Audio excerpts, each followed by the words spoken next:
इस तरह से जब घुटनों पे आप लगातार बार बार 20 से 25 बार इसको रब करोगे तो ये अपने आप अंदर की तरफ सक होने लगेगा और दर्द को जो है वो खींचना शुरू कर देगा।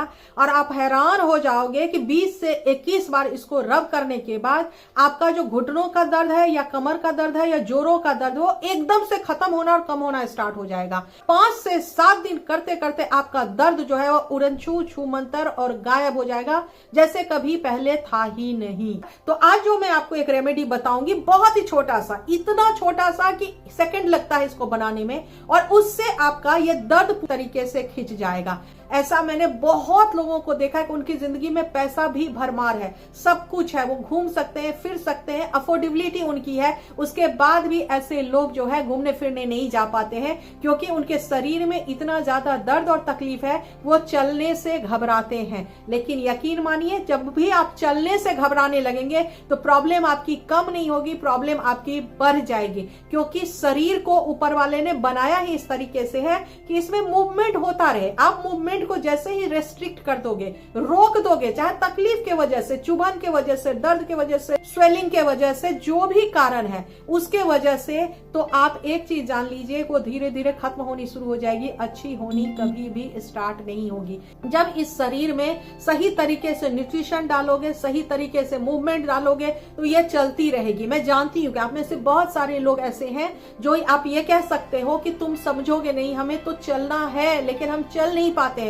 क्योंकि चलते ही, खड़े होते ही हम 10 कदम चलते हैं और हमारा कमर टूटने लगता है, हमारा जांघें टूटने लगती हैं, हमारा घुटना जवाब दे जाता है। मैं मानती हूँ कि ये सब प्रॉब्लम आपको है, उसके बाद भी मैं आपको रिक्वेस्ट करना चाहूंगी कि आप चाहे 5 कदम चलें, लेकिन चलते रहे, थोड़ी देर बैठे फिर चलें। तो पहली चीज जो दर्द में जरूरी है वो ये कि मूवमेंट को रेस्ट्रिक्ट ना करें, मूव आप करते रहें, क्योंकि अगर मूवमेंट रुकेगी ना तो वो जो जॉइंट है वो पूरी तरीके से जाम होना स्टार्ट हो जाएगा। शरीर ईश्वर ने बनाया ही मूवमेंट के लिए है। अब दूसरी चीज क्या ध्यान देने की जरूरत है, प्रोटीन अपनी डाइट में अच्छा कीजिए, कैल्शियम अच्छा खाइए, विटामिन डी अच्छा खाइए, ये सब मैंने भी आपको बताया हुआ है। आज मैं इससे अलग आपको कुछ बताने वाली हूं। आज मैं बताने वाली हूं एक मिनरल के बारे में, जिसकी वजह से अगर आप विटामिन डी भी खा रहे हो, आप कैल्शियम भी खा रहे हो, ट्रीटमेंट भी करा रहे हो, दवाई भी खा रहे हो, ग्लूकोसामाइन भी खा रहे हो, उसके बाद भी अगर फर्क नहीं आ रहा है तो आखिर क्या कारण हो सकता है। उस मिनरल का नाम है मैग्नीशियम। मैग्नीशियम एक ऐसा मिनरल है, कहने में बड़ा छोटा सा लगता है, बहुत छोटे क्वांटिटी में शरीर को जरूरत होती है, लेकिन काम इसका बहुत बहुत बहुत ज्यादा बड़ा होता है। वो क्या होता है कि जो आप कैल्शियम खाओगे वो सही तरीके से अब्जॉर्ब होगा और अब्जॉर्ब होकर आपके शरीर के डिफरेंट पार्ट्स तक जाएगा। उसके लिए बहुत ज्यादा इंपॉर्टेंट है ये मैग्नीशियम, क्योंकि मैग्नीशियम जो है आपके शरीर में सैकड़ों काम करता है।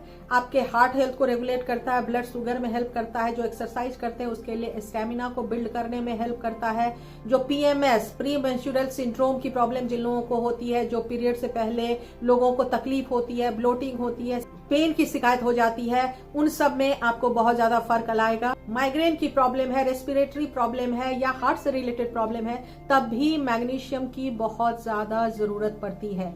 Magnesium healthy muscles, healthy bone, healthy tissue, healthy cells के लिए बहुत ज्यादा जरूरी है। अब जैसे ही मैंने आपको बताया कि ये बोन्स के लिए भी जरूरी है, मसल्स के लिए भी जरूरी है, टिश्यूज के लिए भी जरूरत है, तो आपको अब समझ में आ रहा होगा कि हमारे बोन्स में दवाइयां खाने के बाद भी अगर चेंजेस नहीं आ रही है, जॉइंट्स में अगर फर्क नहीं आ रही है, तो कुछ तो प्रॉब्लम होगा।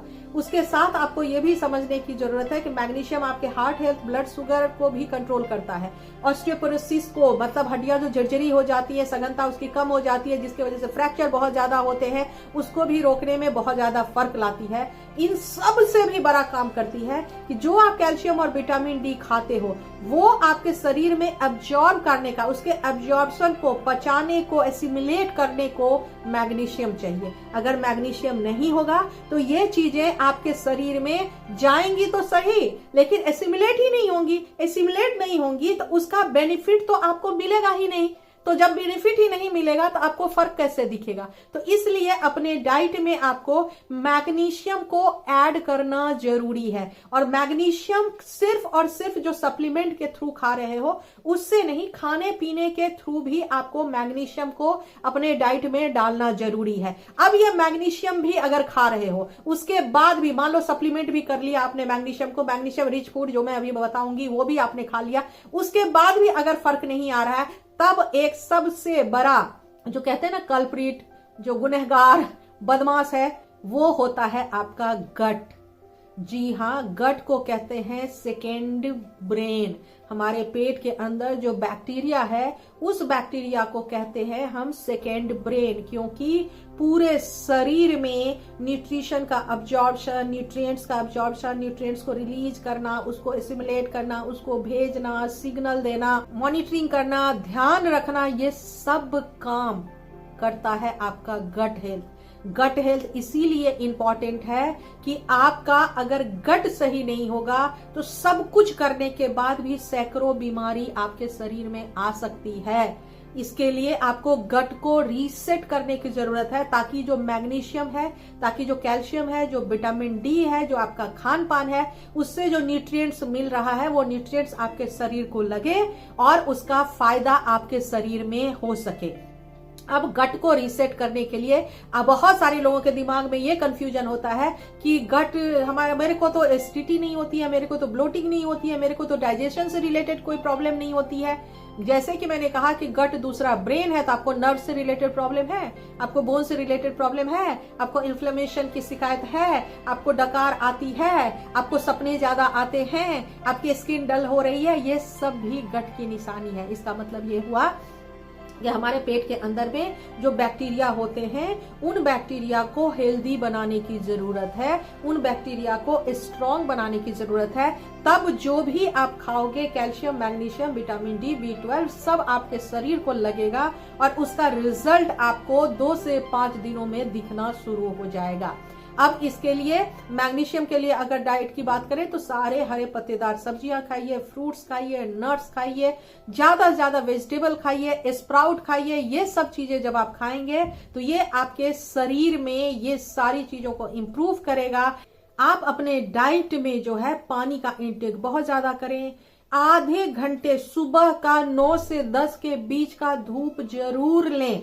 आप अगर ये सोचते हैं कि आप धूप में नहीं बैठेंगे और विटामिन डी की कैप्सूल खा लेंगे और उससे आपके शरीर में विटामिन डी इंक्रीज हो जाएगा, नहीं होगा भाई साहब।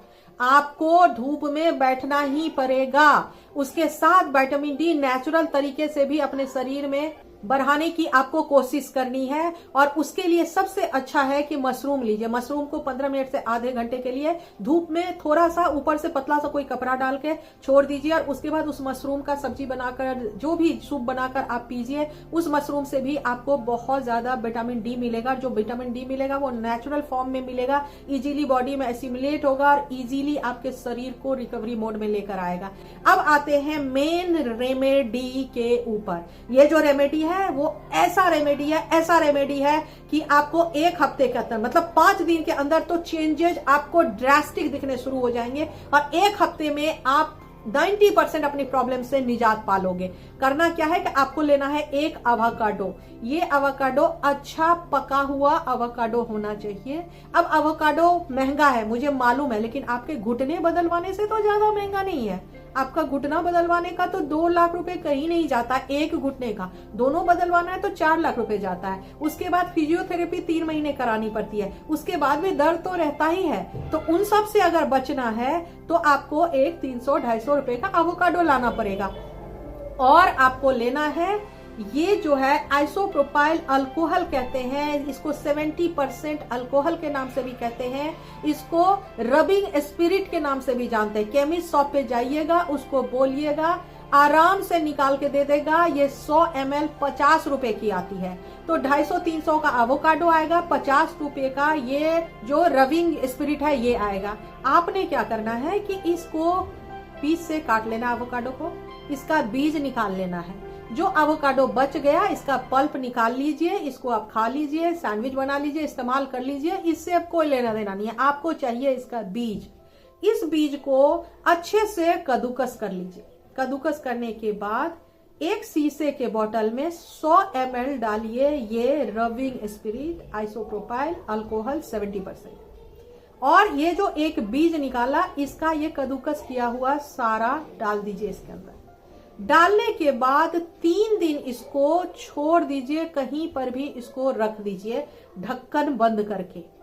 3 दिन के बाद अब इसको निकालिए और निकालने के बाद एक कॉटन में, किसी कपड़े में, किसी भी चीज में इस तरह से लगाइए इसको। और लगाने के बाद जोर जोर से घुटने के चारों तरफ इसको लगाना शुरू कर दीजिए। जैसे ही लगाना शुरू करेंगे तो स्पिरिट जैसे एकदम उड़ता है और अब्जॉर्ब होने लगता है, उसी तरीके से ये अब्जॉर्ब होने लगेगा। जैसे जैसे ये अब्जॉर्ब होता जाएगा आपका दर्द तकलीफ में कमी आती जाएगी। ये आप कहीं भी अप्लाई कर सकते हो, घुटने में, कंधे में, कमर में, बाजू में, जहां भी एरियो में, एंकल में, जहां आपको पेन है वहां पे आपने सेम ये करना है। शर्त सिर्फ ये है कि आपको एक दिन में इसको 3 बार करना है, सुबह दोपहर शाम, सुबह दोपहर शाम। लगातार आपने अगर 5 दिन किया तो बहुत ज्यादा लोगों को उम्मीद है जिनको कम समय से प्रॉब्लम है, कम उनका साइनोवियल फ्लूइड कम हुआ है, घिसाई कम हुई है घुटनों की, घुटना जो है डैमेज कम है, तो उनको तो 5 दिनों में ही एकदम से ठीक समझिए हो जाएगा। ज्यादा प्रॉब्लम है वो 7 दिन से 21 दिन तक इसको कर लीजिएगा। आप देखेंगे कि आपका शरीर पूरी तरीके से दर्द से मुक्त हो गया। एक ऐसी जिंदगी आप पालोगे जिसमें दर्द, पेन नाम का चीज नहीं होगा। है ना मजेदार वीडियो? उम्मीद करती हूँ कि इस रेमेडी को आप जरूर ट्राई करेंगे। ट्राई करने के बाद कमेंट सेक्शन में कमेंट करके मुझे फीडबैक देंगे कि आपको कितना फर्क आया। अगर नहीं फर्क आया तब भी मुझे कमेंट करके आप फीडबैक दीजिएगा, क्योंकि आप लोगों का फीडबैक मेरे लिए बहुत मैटर करता है और मैं उसके हिसाब से ही काम करती हूँ। इसी तरह के इंटरेस्टिंग मजेदार वीडियो के लिए आप मुझे इंस्टाग्राम और फेसबुक पे भी होलिस्टिक हेल्थ विद पुनीता से फॉलो कर सकते हैं। और कौन कौन से टॉपिक पे आप लोग वीडियो देखना चाहते हैं वो मुझे कमेंट करके जरूर बताएं। मिलते हैं अगले वीडियो में। थैंक यू सो मच हमेशा मुझे वॉच करने के लिए और मेरे चैनल को बहुत सारा प्यार देने के लिए।